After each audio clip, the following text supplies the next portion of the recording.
মুনাফিকদের নামে একটা সূরা আছে, মুমিনদের নামে একটা সূরা আছে, কাফেরদের নামে একটা সূরা আছে। মুনাফিকরা কত খারাপ এই আলোচনার মধ্যে আপনারা বুঝতে পারবেন। কাফেরের নামে একটা সূরা আছে 6 লাইন, মুনাফিকের নামে সূরা আছে 11 লাইন।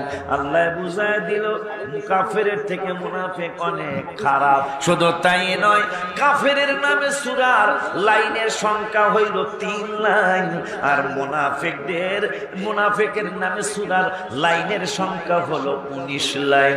আমার আল্লাহ বুঝায় দিল দুনিয়ার মানুষরে, ওরে দুনিয়ার মানুষ, মুনাফিক এতই নিকৃষ্ট, মুনাফিক এতই খারাপ, মুনাফিক এতই বাজে, আমি আল্লাহ কোরআনুল কারীমে তোদেরকে জানায়া দিলাম। কাফেরের সূরা 3 লাইনে শেষ করে দিলাম, ওদের কথা আর বলা লাগে না। কাফেরদের আলোচনা করতে যে লাস্টে বলেছে লাকুম দীনুকুম ওয়ালিয়া দিন, তোদের টালুয়া তোরা থাক, আমার ইমানদারদের টালুয়া ইমানদারেরা থাক। আর মুনাফিকদের ব্যাপারে রব্বুল আলামিন বললেন ইদা জাআকাল মুনাফিকুনা ক্বালু লাশহাদু ইন্নাকা লারাসূলুল্লাহ। বন্ধুগো, আপনার নূরানি কদম মোবারকে মুনাফিকরা যখন আসে, আয়েশা বলে ক্বালু লাশহাদু ইন্নাকা লারাসূলুল্লাহ, আমরা সাক্ষী দিচ্ছি আপনি নিশ্চয়ই আল্লাহর রাসূল। আমার আল্লাহ কা বন্ধুগো, আল্লাহু ইয়ালামু ইন্নাকা লারাসূল, আমি আল্লাহ তো জানি আপনি আমি আল্লাহর রাসূল।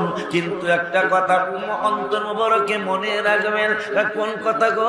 আল্লাহু ইয়াশহাদু ইন্নাল মুনাফিকিনা লাকাযিবুন, মুনাফিকরা যেই সাক্ষী দেয়, যেই কথা বলে, এরা হইল মিথ্যাবাদী। এই জন্য কক্সেস বাজারের কথাটা একটা মিথ্যা কথা, কথা কয় না কা? কারণ আল্লাহ বলছেন আল্লাহু ইয়াশহাদু ইন্নাল মুনাফিকিনা লাকাযিবুন। এই মানুষ কোনদিন ইমানদার হতে পারে না। এর সুরতের মানুষ সেই 1400 বছর আগেও ছিল, 1400 বছর আগেও এই সুরতের মানুষ ছিল।